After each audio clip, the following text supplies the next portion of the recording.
ఎందుకంటే పరిశుద్ధ గ్రంథములో వ్రాయబడిన ప్రతి మాటను మనము నేర్చుకుంటూ ఉండాలి. ప్రతి మాటను నేర్చుకుంటూ ఉండాలి. ఎందుకంటే 66 పుస్తకాలలో దేవుడు జ్ఞానాన్ని మనకి ఇచ్చాడంటే ఇందులో సంగతులు మనకు ఏవో బోధిస్తూ ఉంటాయి. అందుకే అంటూ ఉన్నాడు రోమపత్రికలో పౌలు గారు చెబుతూ, సృష్టి యావత్తును మనము చూసినప్పటికండి అది ఎన్నో విషయాలు మనకి బోధిస్తుంది.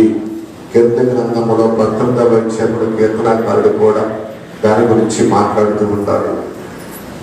ఈ విధముగా మనం ఆలోచన చేసినట్లయితే సృష్టిని చూసి సృష్టిలో ఉన్న పరిస్థితులను చూసి కూడా మనము ఎన్నో విషయాలను మనము గ్రహించాలండి.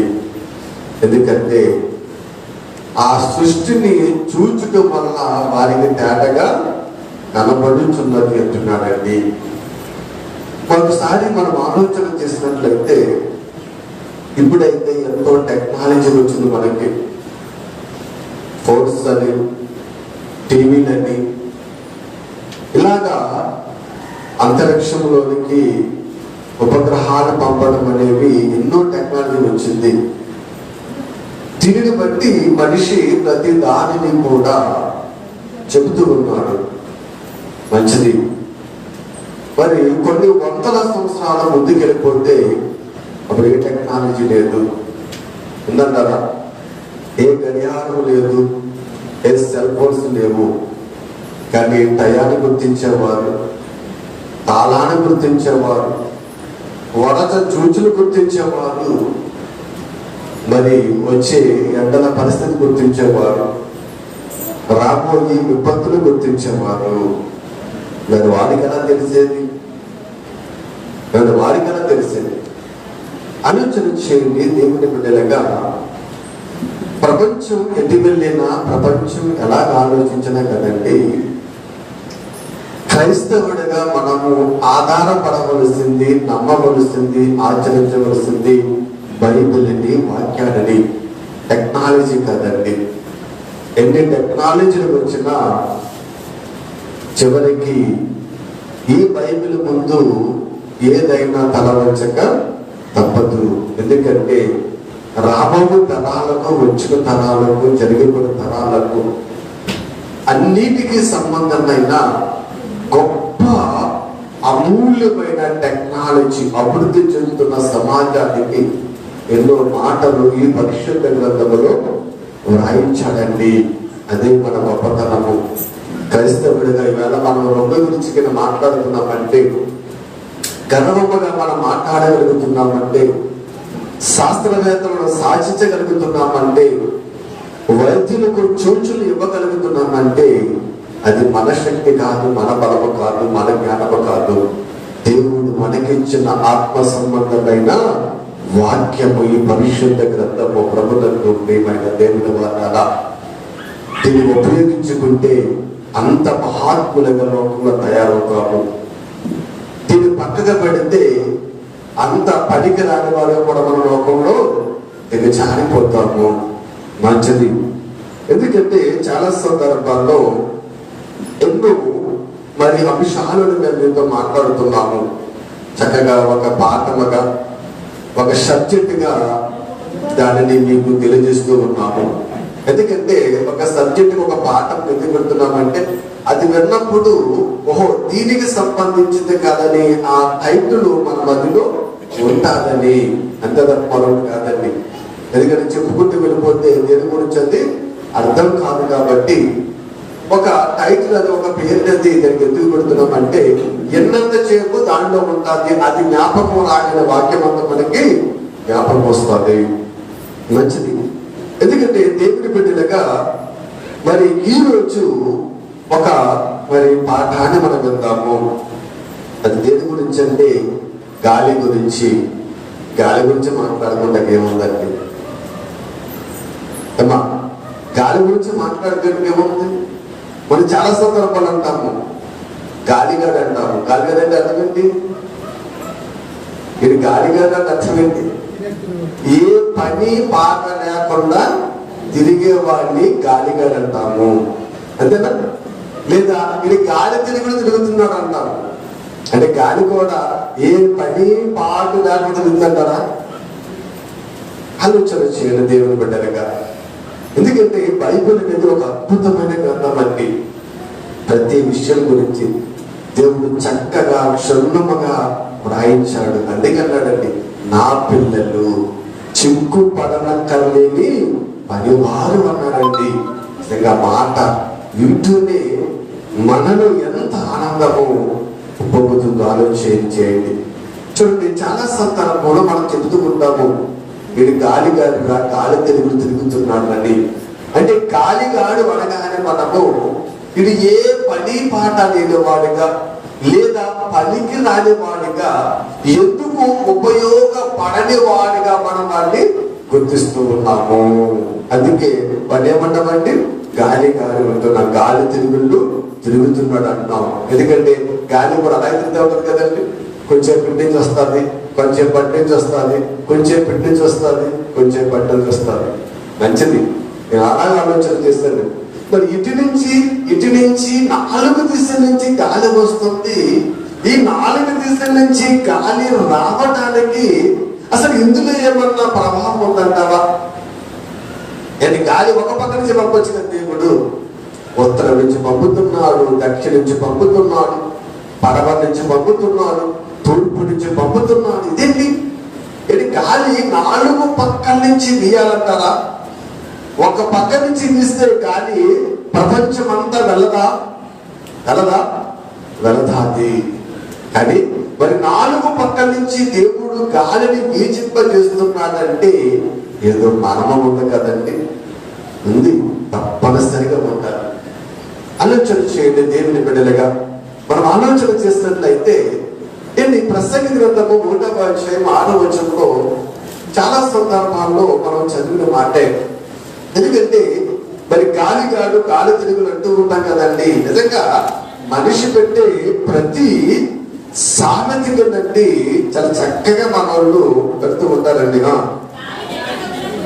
గాలి దక్షిణమునకును పోయి ఉత్తరమునకు తిరుగును, ఇట్లు మరలా తిరుగుచు తన సంచార మార్గమున తిరగవచ్చును. అంటే గాలి ఉత్తరమునకు తిరుగుతుంది, దక్షిణానికి తిరుగుతుంది. ఇలాగా ఇది తిరిగి మనకి వెళ్ళిపోతుందండి. తన సంచార మార్గమునకు వెళ్ళిపోవును అంటున్నాడండి. అంటే ఎక్కడి నుంచి వచ్చిందో తిరిగి మన అక్కడికి గాలి వెళ్ళిపోతుంది. అందుకే మనం కూడా ఏమండి, గాలి తిరిగి రావాలంటే మళ్ళా ఇందుకే రావాలి. భలే కట్టారు కదండి. గాలి కూడా తిరిగి ఎక్కడి నుంచి వచ్చిందో అక్కడికే వెళ్ళిపోద్ది. వీడు కూడా తిరిగి అక్కడికే రావాలి అంటున్నాడండి. మంచిది, ఎందుకంటే వాడు ఎప్పుడు వస్తాడో ఎప్పుడు వెళ్ళిపోతాడో ఎవ్వరికి తెలియని పరిస్థితి. అందుకే మనం ఆలోచన చేసినట్లయితే మరి దేవుడు చదివించిన మాటలను ఎన్నో సందర్భాలలో మనము వింటూ ఉన్నాము. మంచిది, ఎందుకంటే అదే ప్రసంగి 11 ఏంటండి, గాలి ఏ త్రోవన వచ్చిందో అండి నీవు వెలుగును అన్నట్టునండి. గాలి అలాగ వస్తుంది, అలాగా వెళ్ళిపోతూ ఉంటుంది. మంచిది. అయితే ఇక్కడ మనం ఆలోచన చేసినట్లయితే దేవుని బిడ్డలుగా అసలు ఈ గాలి మళ్ళా తన చోటుకి వెళ్ళిపోవడానికి, అసలు ఈ గాలి మరి అనేకమైన మరి దిశ నుంచి రావడానికి గల కారణము, అసలు ఈ గాలిని పుట్టించిన వారు ఎవరు? ఆమోష గ్రంథములో మనం చూస్తేనండి, ఆమోష గ్రంథము 4వ అధ్యాయము 11వ వచనములో ఆ మాట మీకు రాయబడుతుంది. ఒకసారి ఆమోష గ్రంథము 4వ అధ్యాయము 11వ వచనం మీరు చదివినట్లయితే అక్కడ కూడా చూడండి, నిరూపించిన వాడును గాలిని పుట్టించేవాడునైనా ఆయనే అన్న చూడండి. ఇక్కడ మీరు ఆలోచన చేసినట్లయితే దేవుని బిడ్డలుగా దేవుని ఆలోచనలో పర్వతములను నిరూపించువాడును గాలిని పుట్టించువాడు ఆయనే. ఎవరైనా? యెహోవా, మన తండ్రి. మన తండ్రి యెహోవా అండి ఈ గాలిని పుట్టించండి, ఈ గాలిని అండి రప్పిస్తూ ఉన్నాడంట. నేను గాలి ఏం చేస్తాడు? పుట్టించాక గాలిని రప్పిస్తూ ఉన్నాడు. ఎందుకంటే ఈ గాలి అనేది మరి మనకే కాదండి, ఈ యావత్తు ప్రపంచంలో ప్రతి జీవరాశి కూడా అవసరమే. ఏంటి? మొక్కలకు కూడా గాలి అవసరమే కాదంటారా? ఆలోచించి ఏంటి, ఒక్క అరగంట గాలి వీయకుండా అలా బిగుసిపోయింది అనుకోండి, ఎలా ఉంటాం మనం? గాలి పీల్చకుండా ఉంటే ఎలా ఉంటాం? పైకెళ్ళిపోతాం కదా. అంటే ఈ గాలి అనేది దేవుడు పుట్టించాడు. ఇది మనుషులుగా మనం బ్రతకడానికి, లేదా జీవరాశులు బ్రతకడానికి, వృక్ష సంపద బ్రతకడం కాదండి. గాలి గురించి కూడా దేవుడు మనకు ఎన్నో గుర్తులు నేర్పుతూ ఉన్నాడు. ప్రభునందు ప్రియమైన దేవుని వాళ్ళారా, అందుకే గాలిని పుట్టించేవాడు ఆయనే. అంటే గాలికి తండ్రి ఉన్నాడా? ఉన్నాడు. మరి గాలికి తండ్రి ఉన్నాడా? ఉన్నాడు. మనం అనుకుంటే అంతే, ఎవడో లేని వారిని గాలిగా మనం అనుకుంటూ ఉంటాం. కానీ ఇక్కడ గాలిని పుట్టించేవాడు యెహోవాయే అంటున్నాడండి. అందుకే యెరెమీయా గ్రంథం 10:13 కూడా చూస్తాడండి, తన ధనగారములో నుంచండి ఆయన గాలిని పంపుచూ ఉన్నాడు, లేదా రాజింప చేస్తూ ఉన్నాడంట. అంటే ఇప్పుడు ఈ గాలికి కేంద్రం ఎక్కడ ఉందంట? అంటే గాలి పుట్టు స్థలం ఏది? యెరెమీయా గ్రంథము 10:13 12 మాట. ఆయన ఆజ్ఞగా జీవరాశులు జలరాశులు ఆకాశ మండలంలో పుట్టెను, భూమి ఎంత భాగంలో నుండి ఆయన లెక్క చేయను. కింద చదువమ్మా, తన ధనగానములో నుంచి ఆయన గాలిని రావించును అంటండి. అంటే ఈ గాలి రావడానికి ఒక ప్లేస్ ఉంది, ఒక స్థానం ఉందంటండి. ఆలోచన చేయండి, ఇది ఎక్కడ చూస్తుంది? యెహోవా దగ్గర ఉందండి. ఏంటది? ధనాగారము కదండి. మనకి ఉన్నాయి, ఎనపెట్లు ఉంటాయి, బీదవాళ్ళు ఉంటాయి, బ్యాంకులు ఉన్నాయి. ఎందుకండి? డబ్బులు దాచుకోవడానికి. ఏంటి? డబ్బులు దాచుకోవడం ఒక ప్రత్యేకమైన ప్లేస్ కావాలి. ఎందుకంటే ఎక్కడ పడితే అక్కడ, ఎలా పడితే అలాగా పడవేసామనుకోండి, అది మనకు దొరకదు, దొరకకపోవచ్చు. లేదా డబ్బు ఎదురుపండి కనపడుతుంది కండి, ఖర్చు ఎక్కువ అవ్వచ్చు. డబ్బు కనపడలేదు అనుకోండి, ఖర్చు తక్కువ అవ్వచ్చు. అంతే కదండి. అందుకే మనం దాచుకుంటాం. ఎదుర్కొంటాం, 1,00,000 పెట్టుకున్నాం అనుకోండి, డబ్బు ఉంది కదా, ఇష్టం వచ్చిన ఖర్చు పెడతాం. అదే 1000 రూపాయలు కాబట్టి ఉన్న 99,000 బ్యాంక్ ఉందనుకోండి, 1000 రూపాయలే కదా, తీసేట్ అయిపోతాయి అనుకుంటున్నాం. అంటే ధనగారం అనేది, సేఫ్టీ లాకర్ అనేది చాలా ప్రాముఖ్యము. దేవుడు కూడా గాలికి ఒక ధనగారణ పెట్టాడండి. ఎప్పుడు పడితప్పుడు, ఎలా పడితే అలాగా అది వచ్చేయడానికి, వెళ్ళిపోవడానికి, లేదా సంచరించడానికి వీడలేదు. ఎందుకని ఆయన దానిని రాజింప చేస్తూ పంపుతూ ఉన్నాడండి. పంపుతూ ఉన్నాడు. దేవుడు నా బిడ్డలకు ఈ గాలి అయిపోతుంది, ఎల్లు మళ్ళా తగ్గిపోతుంది, ఎల్లు వాళ్ళకి అందించు, లేదా వృక్షాలు పండాలి, పంటలు పండాలి, ఇలాగా ఎన్నో విధాలుగా దేవుడు ఈ గాలిని తన ధనగారముని పంపుతున్నాడు. అంటే గాలికి కూడా ఏముందండి? ఒక బ్యాంక్ ఉంది, అక్కడి నుంచి దేవుడు దాన్ని డ్రా చేసి పంపుతూ ఉన్నాడండి. ఆలోచన చేయండి ప్రభునందు ప్రియమైన దేవుని వాళ్ళ మంచిది. మరి ఈ గాలి ద్వారా మనమేమి నచ్చుకోవాలి? కానీ గాలి అనగానే మనకు ఆక్సిజన్ ఇస్తుంది, పెంచుకోవాలి, మొక్కలకు ఇస్తుంది, జంతువులకు ఇస్తుంది, ఇలాగే సమాజము ఆలోచిస్తూ ఉంది. కానీ దీని వెనుక దేవుడు మనిషికి ఒక పాఠాన్ని చెబుతున్నాడండి. ప్రసంగి గ్రంథములు ఏంటి 11వ అధ్యాయములో ఒకసారి 4వ వచనంలో మీరు ఒక మాటను చూసినట్లయితే అక్కడ జ్ఞాని అయిన సొలొమోను గారు గొప్ప పాఠాన్ని ఈ ప్రపంచానికి నేర్పిస్తూ ఉన్నాడండి. చదువు. గాలిని గుర్తుపట్టువాడు అన్న చూడండి కదా, విత్తడు అన్న చూడండి. ఇక్కడ ఏం చేయాలంటాడండి అమ్మా, గాలిని గుర్తుపట్టువాడు అంటే గాలినంట మనం గుర్తుంచుకోవాలంట. గుర్తుంచుకున్నామండి గాలిని. గుర్తుందా? గాలి అనగానే అడుగు చేసుకుంటాం, అడుగు చేస్తాం. కానీ ఇక్కడ గాలిని కూడా గుర్తుపెట్టుకోవటన్నాడు దేవుడు. గాలిని గుర్తుపెట్టుకోవాలా? అవును. ఎందుకంటే ఇవాళంటే ఈ టెక్నాలజీ, ఈ అభివృద్ధి ఇవన్నీ వచ్చినవి కదండి. దేవుడు ప్రారంభం నుంచి మనిషికి ఆధారమైనది. మనిషి ఈ సృష్టిని చూసి తెలుసుకోవడానికి ఈ ధర్మశాస్త్రాన్ని పరిశుద్ధ గ్రంథాన్ని దేవుడు ఇచ్చాడు. ప్రభునందు ప్రియమైన దేవుని వారులారా, ఆలోచన చేయండి. ఈ గడియారం, ఈ సెల్ ఫోన్ ఇవన్నీ కూడా కేవలం ఒక 100-200 సంవత్సరాల కాలం వచ్చినాయి కదండి. పూర్వకాలంలో ఏదీ లేదండి. కానీ అప్పుడు భలేగా వాళ్ళు గుర్తుపెట్టేవారండి. ఎందుకంటే దేవుడు చెప్పిన మాట చూడండి, గాలిని గుర్తుపట్టు వాడంటండి. ఏం చేయండి అండి, విత్తడంట, మేఘమును కనిపెట్టేవాడు కోయడంటండి. ఏ గాలిని గుర్తుపట్టేవాడు ఎందుకు ఎత్తాడు? మేఘమును కనిపెట్టేవాడు ఎందుకు కోయడు? ఎందుకంటే ఏదో మరణం ఉంది. అన్ని గాలులు మంచి గాలులు కాదేమో అన్నాడు కదా. గాలిని గుర్తుపట్టేవాడు వెళ్తాడంటే అది ఇటు ఉత్తరం నుంచి వచ్చిన, దక్షిణం నుంచి వచ్చిన, తూర్పు నుంచి వచ్చిన, పడమర నుంచి వచ్చిన అన్ని గాలులు మంచి గాలి కాదంటావా? నేను అన్ని గాలి మంచి గాలిని కాదంటారా? అదేమో. ఎందుకంటే చెప్తున్నారు కదా, గాలిని గుర్తుపట్టువాడు విత్తడు. ఏ గాలికి పడితే ఆ గాలికి మన విత్తనాలు వేయకూడదండి. పూర్వకాలము పంట పండడానికి, పంట వెయ్యడానికండి ఒక కాలం ఉండేది.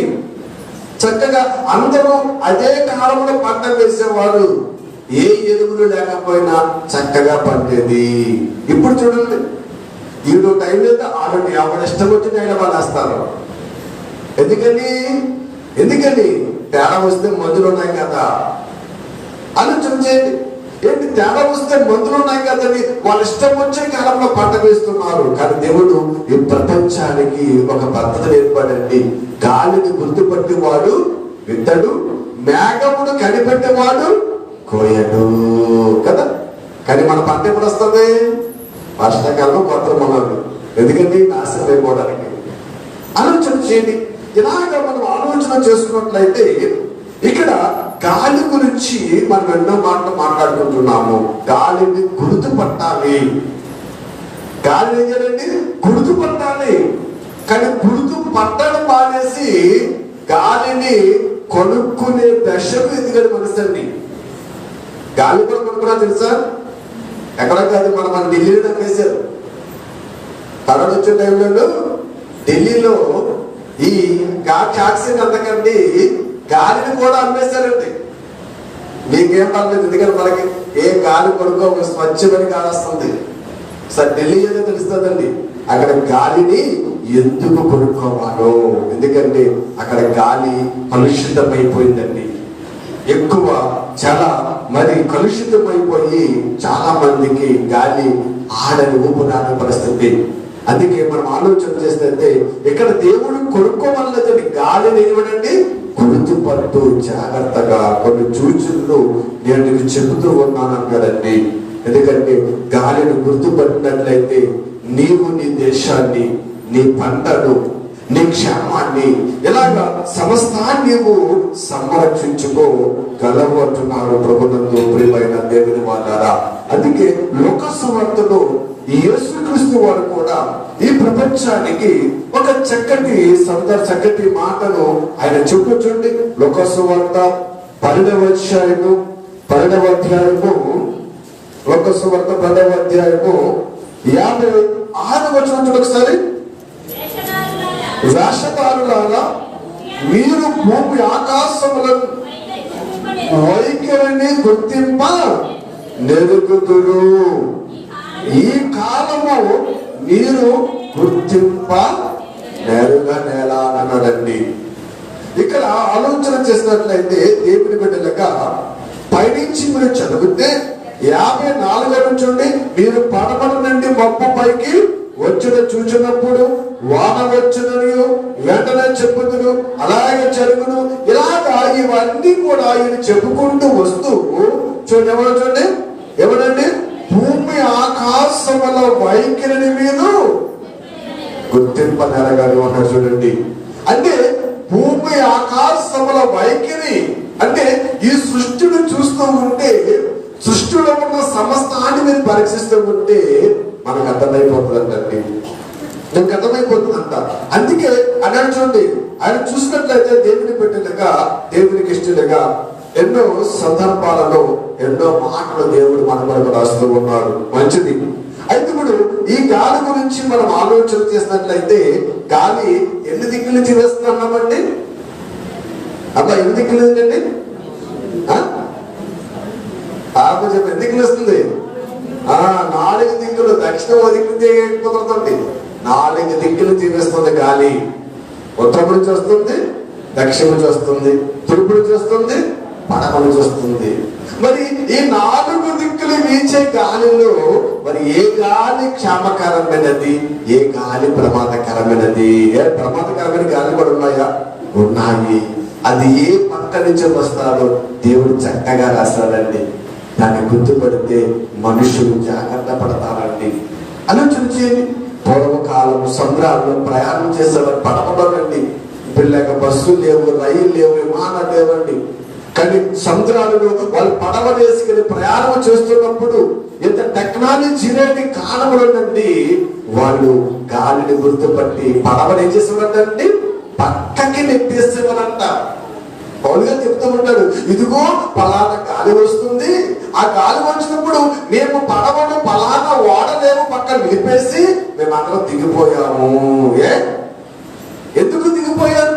ఎందుకు పక్కకండి వేసి? ఎందుకంటే ఆ గాలి ప్రమాదకరమైన గాలి గుర్తుపట్టారండి. అందుకే మహాత్ములు అయ్యారండి. ఆలోచన చేయండి. నిజంగా ఇవాళ ఈ సెల్ ఫోన్ వచ్చి మనిషిని ఎంత సోమర్ చేసేది తెలుసండి, ఎంత సోమర్ చేసేది తెలుసండి.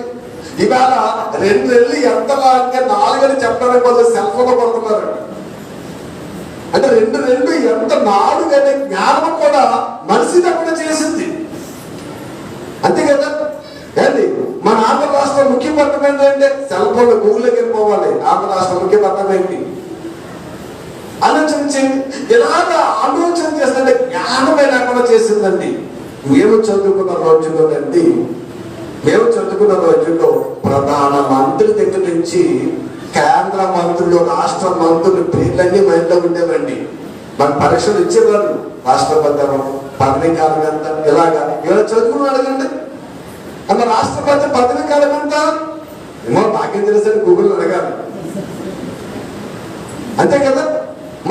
మరి రైల్వే శాఖ మంత్రి ఎవరు? ఒకసారి గూగుల్లోకి వెళ్ళి వస్తాను. చూపిస్తారు ఎంత అజ్ఞాన దశలో వెళ్ళిపోయింది ప్రపంచము. టెక్నాలజీ అనుకుంటుంది. ఈ టెక్నాలజీ కొంత మన బ్రెయిన్ ని దానదిలో తీసుకుపోయింది. మన బ్రెయిన్ సొంతంగా పనిచేయట్లేదండి, అది చెప్పినట్టే ఉంటుంది. ఏది? ఈ సెల్ ఫోన్ టెక్నాలజీ ఉన్నట్టు. అంటే మనిషి అభివృద్ధి చెందుతున్నాడా, లేకపోతే మనిషి బానిసైపోతున్నాడా? బానిసైపోతున్నాడు.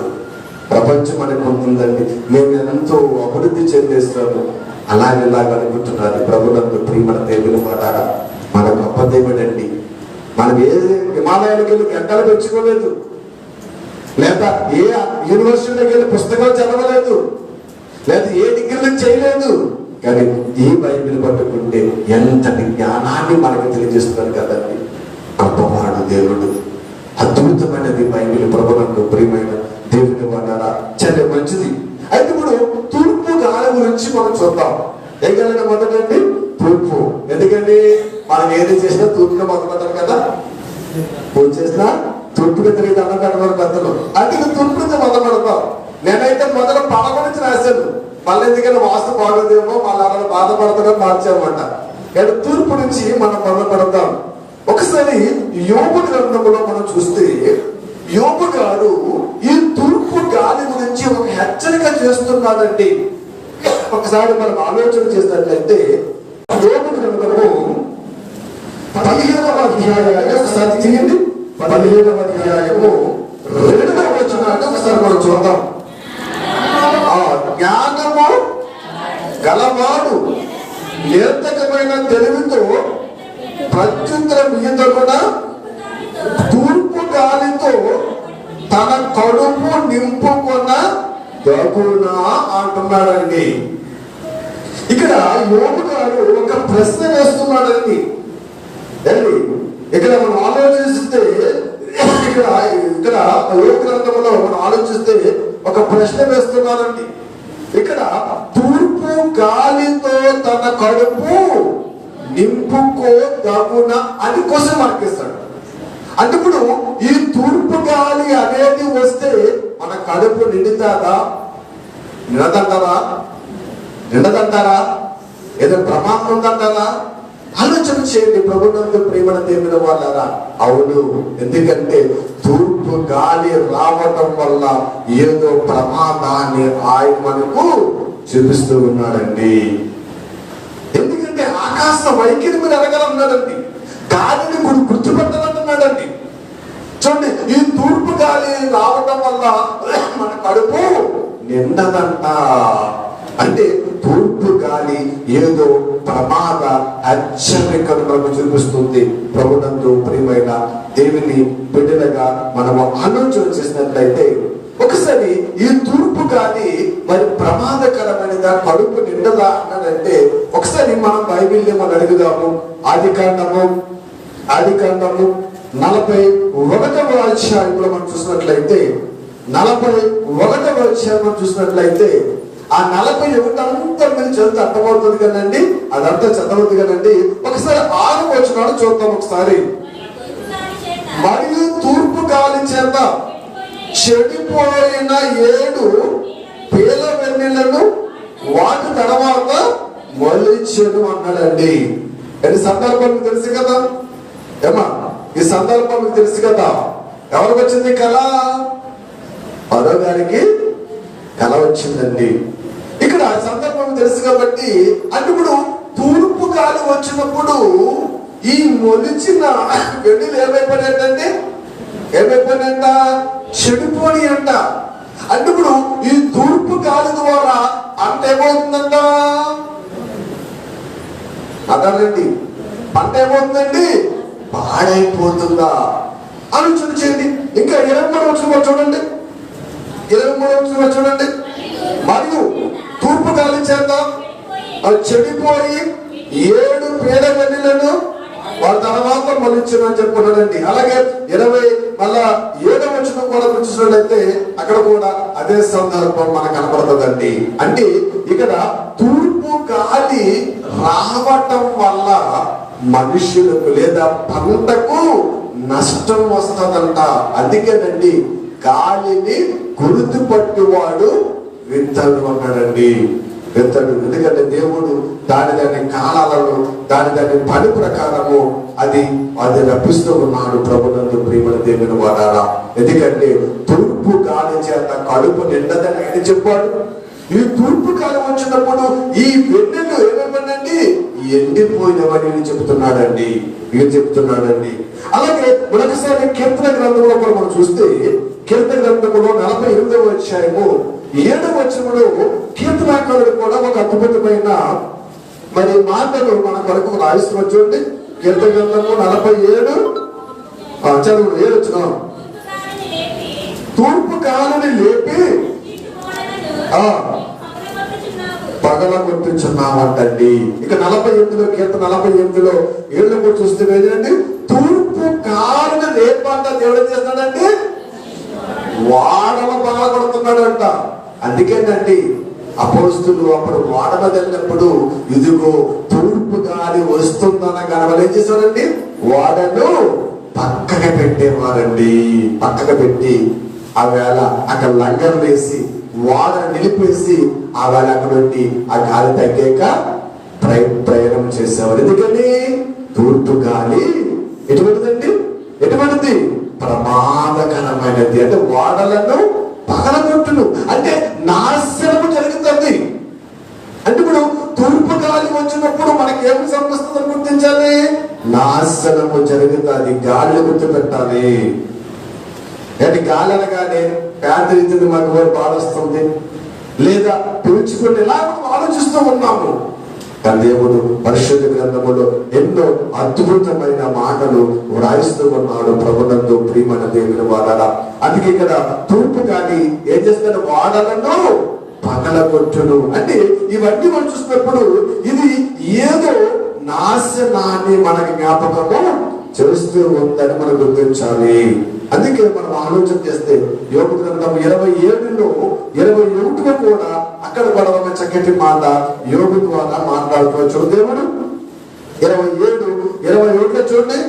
తూర్పు గాలి వారిని కొనుపోగా వారి సమస్య పోవుదురు, అది వారి స్థలములో నుండి వారిని ఓడ్చివేయనన్నాడు. చూడండి, అంటే తూర్పు గాలి అంటే ఏంటి? వాటిని ఏం చేద్దండి?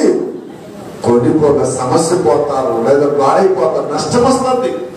అంతే కదండి. చూడండి, అది వారి స్థలములను వారిని ఊడ్చివేస్తుందంట. అంటే తూర్పు గాలి అంత ప్రమాదమా? అంత ప్రమాదము.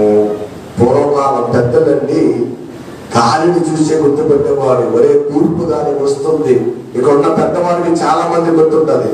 తూర్పు గాలి వస్తే జ్వరాలనేటప్పుడు వచ్చి మనుషులు రోగపీడితులయ్యారు. గుర్తుందని మీకు జ్ఞాపకం వచ్చిందా? మరి తూర్పు గాలి వస్తుందంటే జాగ్రత్తగా ఉండాలని పూర్వకాలం చెప్పేవారు. ఇప్పుడు ఏదీ లేదండి. ఆలోచన చేయండి. అంటే ఇప్పుడు తూర్పు గాలి అనేది మనుషులకు నాశనాన్ని కలగజేస్తుంది. మంచిది, ఎదురుది ఆపుతాము. రెండోదిగా మనం ఆలోచన చేస్తే తూర్పుకు ఆపోజిట్ పడమర. మరి పడమర గాలి ఏం చేస్తుంది? పడమర గాలి వల్ల ఏం చేస్తుందో చూస్తే నిర్గమకాండములో మనం చూసినట్లయితే 10వ అధ్యాయములో మోషే గారికి దేవుడు ఇశ్రాయేలుకు చెలవిస్తూ మోషే ద్వారా నిర్గమకాండము 10వ అధ్యాయములో మనం చూస్తే 13వ వచనములో అక్కడ ఒక మాట ఆయన చెబుతున్న చూడండి. మోషే ఐగుప్తు దేశం మీద తన కర్రను చాపగా యెహోవా పగలంతయు ఆ రాత్రంతయు ఆ దేశం మీద తూర్పు గాలి విసరజేయును. ఉదయమందు ఆ తూర్పు గాలికి మిడతలు వచ్చును అన్నాడండి. ఇక్కడ కూడా ఇశ్రాయేలు ప్రజలు అంటే రాజ్యం మీదకి రావడానికి మనుషులకు నష్టాన్ని కలిగించడానికి దేవుడు ఎందుకంటే ప్రాణాలు చెప్పుకున్నాడు కదా.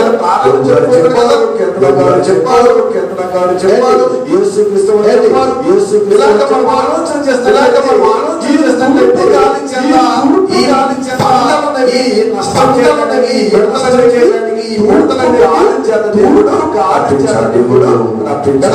మనల్ని కదా. నాశనం కలగజేస్తుంది.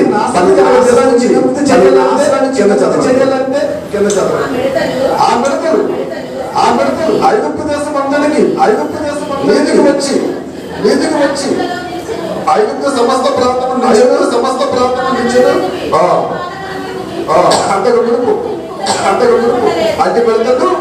అట్టి పెడతలు మంచిగా మాట్లాడుతున్నారు.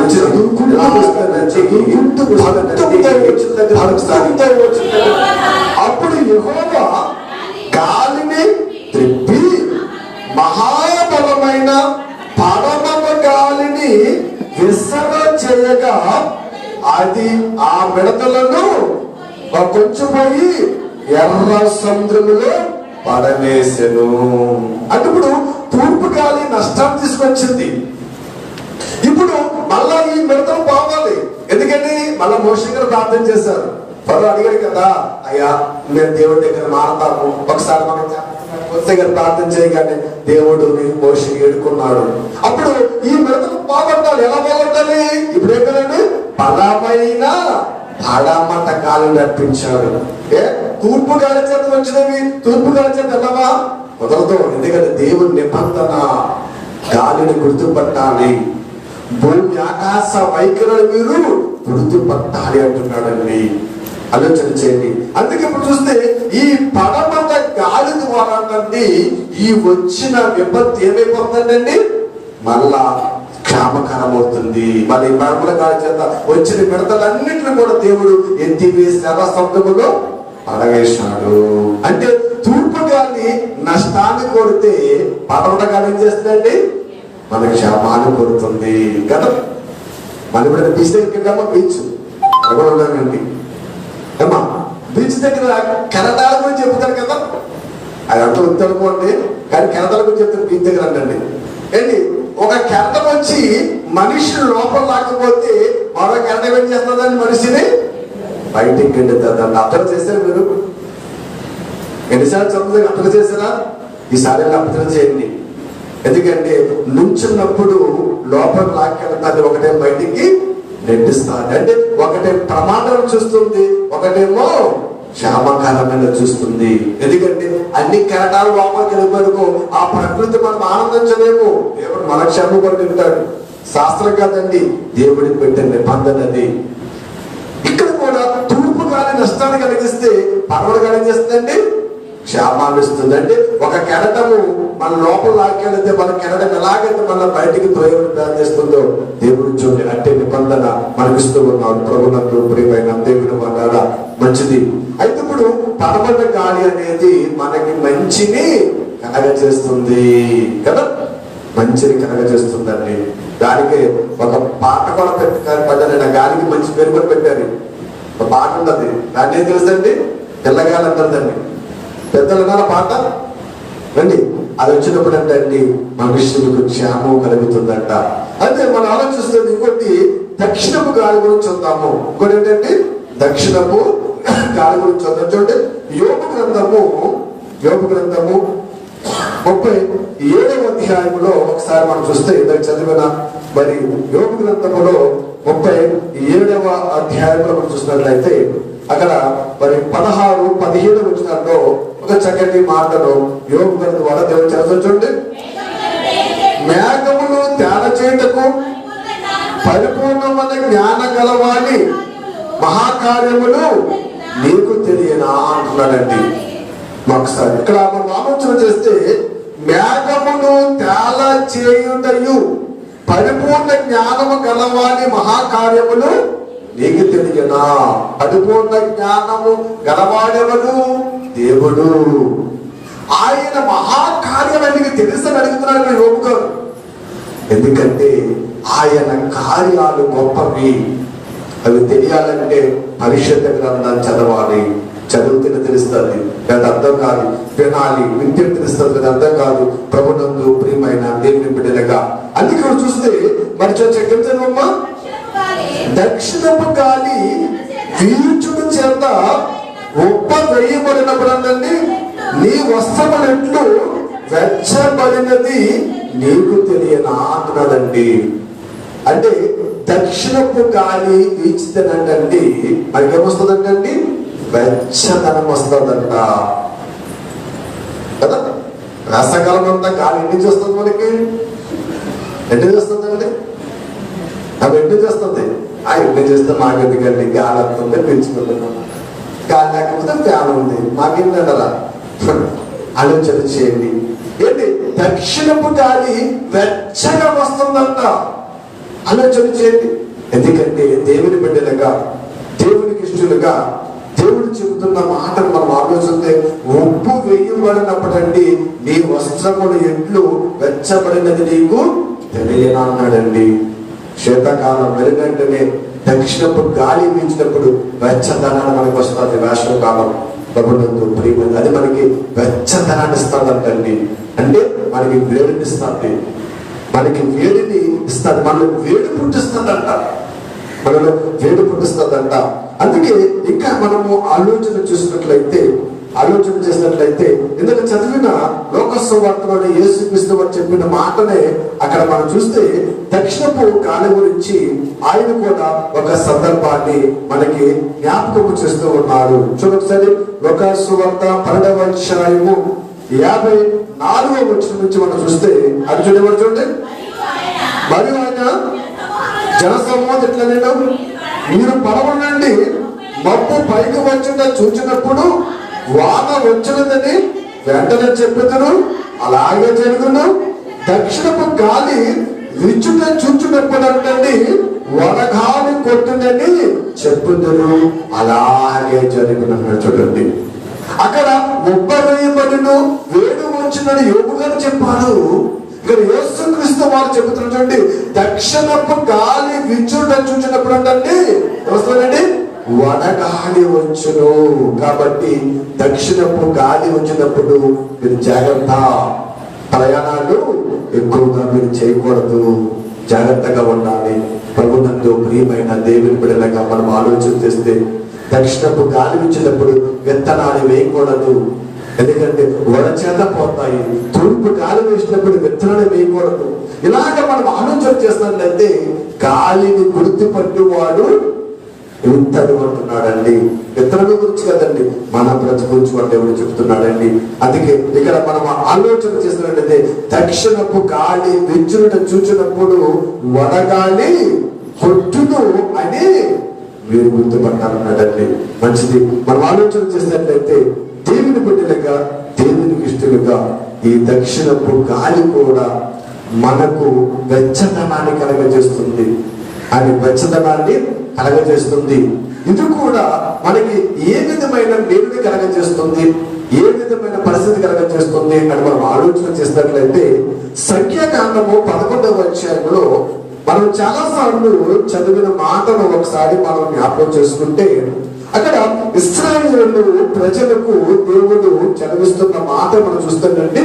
వాళ్ళు ఆహారం లేదని దేవుడి దగ్గర మొరపెట్టినప్పుడు, వాళ్ళ గోచరినప్పుడు మరి అక్కడ జరిగిన సందర్భంలో 11వ అధ్యాయము 31వ వచనంలో ఒక సందర్భాన్ని అక్కడ దేవుడు జ్ఞాపకం చేద్దాం. చూడండి,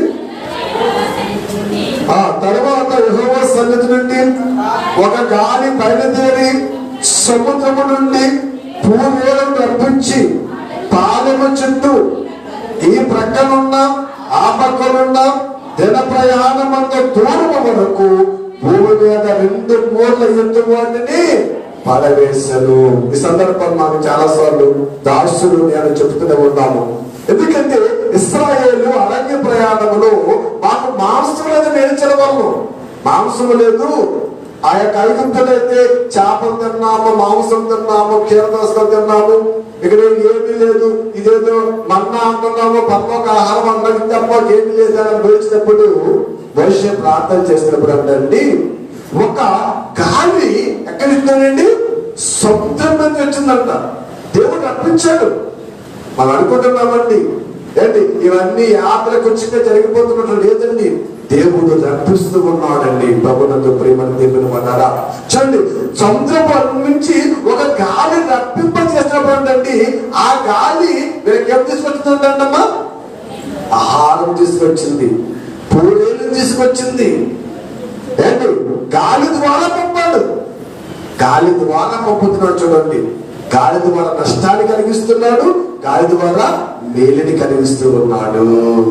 గాలి అనగానే మనం దాని గురించి ఏం వింటాంలే, దాని గురించే తెలుసుకుంటాం అనుకుంటున్నాం. గాలి అనగానే అలబదున గాలి గురించి కూడా ఒక పాఠమే అనుకోవచ్చు. మనం గాలి గురించి కూడా ఒక పాఠం అనుకోవచ్చండి. కానీ పరిశుద్ధ గ్రంథములు ప్రతిదీ మనకు అవసరమైనదే. మంచిది. ఈ గాలి సముద్రం నుంచి వచ్చింది, ఇది వీరికి ఆహారం తీసుకొచ్చింది, పూరేలు తీసుకొచ్చింది. మంచిది. కానీ మరి గాలి ఎక్కడి నుంచి వచ్చింది, ఏ దిక్కు నుంచి వచ్చింది అనేది మనం చూస్తే కీర్తనకారుడు రాస్తాడండి. కీర్తనకారుడు చూస్తే కీర్తన గ్రంథములో 78వ అధ్యాయములో 26వ వచనాన్ని ఒకసారి మనం చూద్దాం. ఒకసారి కీర్తన గ్రంథము అందరూ తీసుకుని 78వ అధ్యాయము 26వ వచనము చదవడం. ఆకాశమందు అమ్మా తూర్పు గాలిని విసిరి చేశాడు, తన బలము చేత దక్షిణపు గాలి రప్పించెను. ధూళి అంత విస్తారముగా ఆ మాంసమును సొంతమున సిగరెనుములందా విస్తారముగా రెక్కల గల పిట్టలు ఆయన వారి మీద కురిపించారు. చూడండి, ఇక్కడ మీరు ఆలోచన చేస్తే దేవుని పెట్టినగా ఏంటి, బలము చేత దక్షిణపు గాలిని ఇచ్చాడు. చదువుగా సంఖ్యాకాండంలో ఒక బలమైన వాళ్ళకి ఏం చేద్దంటే మాంసం అనే భూరేలును గుర్తించిందంట. అది ఇక్కడ కీర్తనకారుడు చెబుతున్న బలము చేత గాలిని రప్పించును, ధూళంత విస్తారముగా సముద్రపు ఇసుక ఏంటండి పెట్టాను. మాంసం ఏదన్నారో తినలేక చచ్చారు కొంతమంది. చూడండి, అంటే దక్షిణపు నింపుతున్నారు. ఏమన్నా ప్రారంభం ఆమెకి చెప్పినేమన్నాడైనా అమ్మా చెప్పాలి. మీరు వచ్చిన మళ్ళీ ప్రశ్న సమాధానం మీరు చెప్తే సబ్జెక్ట్ ఎవరికి వెళ్తాను, లేదా ఆగిపోతుంది. కొత్త గాలి గురించి చెప్పడం ఏమన్నాడైనా, తూర్పు గాలి వలన నా కడుపు నిండునా. తూర్పు గాలి వల్ల నిండదా? మరి ఏ గాలి వల్ల నిండుతుంది? దక్షిణపు గాలి నీకు ఆహారం కలగజేస్తారు. అందుకేనండి దక్షిణపు గాలి రాగానే ప్రజలు ఆరోగ్యంగా ఉంటారు, పంటలు చక్కగా పడతాయి. మనుషులండి ఈ గాలి ఎక్కువ వేస్తుంది కదండి, ఉన్న గాలన్నీ కూడా తక్కువ వస్తాయి. ఎందుకని వినాశనం కలిగినవి. ప్రియమైన దేవుని బిడ్డలుగా మనం ఆలోచన చేసినట్లయితే మంచిది. ముగించుకుందాం. చూసినట్లయితే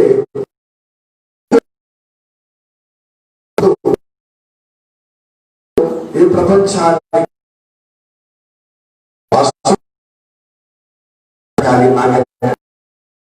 బలత్వంగా చూద్దాం. గాలి కూడా గుర్తుపడతామని అనుకుంటారా? ఇక్కడ గుర్తుపట్టండి. ఎందుకంటే ఉత్తరపు గాలి రాగానే వాన పుట్టిస్తారు, దక్షిణపు గాలి రాగానే మబ్బు. చూడండి, గాలిసినప్పుడు మగ్గి మబ్బు ఏమైపోతుందండి, విడిపోతుంది. ఈ ఉత్తరపు గాలి రాగానే ఏమవుతుందండి, మబ్బు పైకి వచ్చి వర్షము కురుస్తుందండి. పైకి ఆలోచన చేయాలి. ఎందుకంటే మనం ఆయన బిడ్డలము. సృష్టిలో సమస్తాన్ని తెలుసుకోవడానికి గొప్ప ధన్యతను దేవుడు మనకి ఇచ్చారు. గాలి ఏం చేస్తుందంటే వర్షాన్ని పుట్టిస్తాను, మబ్బుని పైకి చేస్తాను. అంతేకాకుండా మనం ఆలోచన చేసినట్లయితే దేవుని బిడ్డలుగా యేసు గ్రంథములో 1వ అధ్యాయము 4వ వచనంలో కూడా ఒక చక్కటి మాటను ఆయన చెప్పు. చూడండి, యేసు గ్రంథము 1వ అధ్యాయము 4వ వచనం, నేను చూడగా ఉత్తర దిక్కు నుండి అంటే తుఫాను, ఈ భయంకరమైన గాలి ఎంతో బీభత్సాన్ని మనకి సృష్టిస్తూ ఉంటుంది. ప్రభుత్వంతో ప్రియమైన దేవుని మాట్లాడా ఆలోచన చేయండి. అంటే తూర్పు గాలి అయితే తుఫాన్ రాదా? రాదు. తూర్పు గాలి భయంకరమైన పెనుగాలి, పడమర గాలి వేరు, దక్షిణపు గాలి వేరు, ఉత్తరపు గాలి వేరండి. ఆలోచన చేయండి. అంటే ఇప్పుడు కురిపిస్తాడు దేవుడు, మంచిది. పంటల పండాలి, మనకి క్షేమకరంగా ఉండాలి.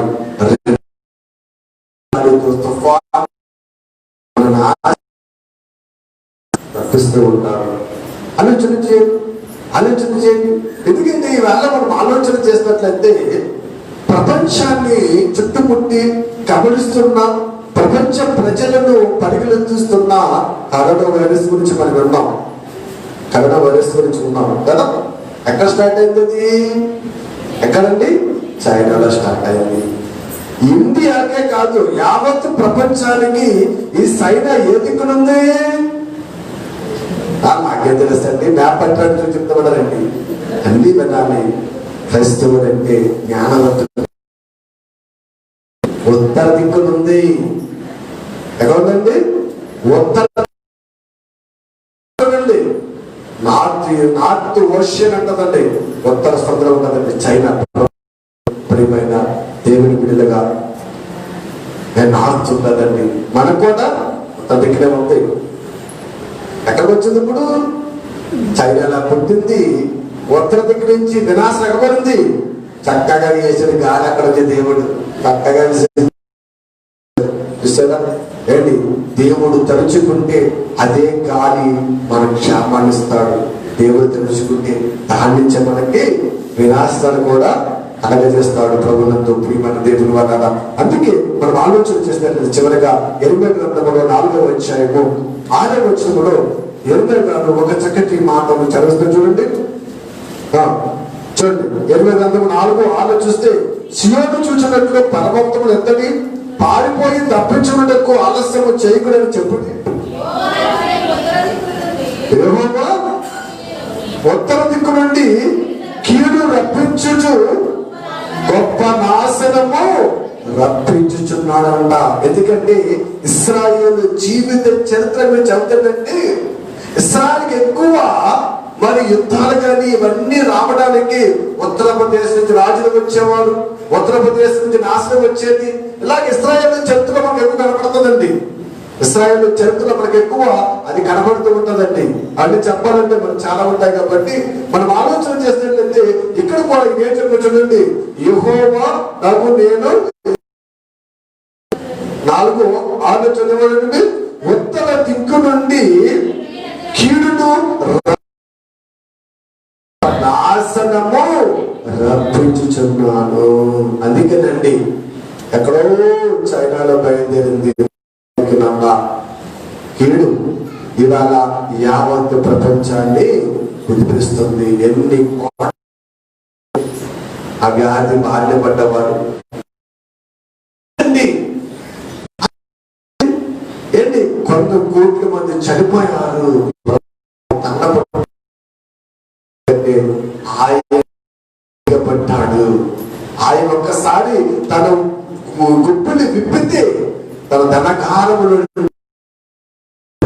అదేమవుతుంది? ఎంతటి వినాశనాన్ని మనదాకా అనేవారండి.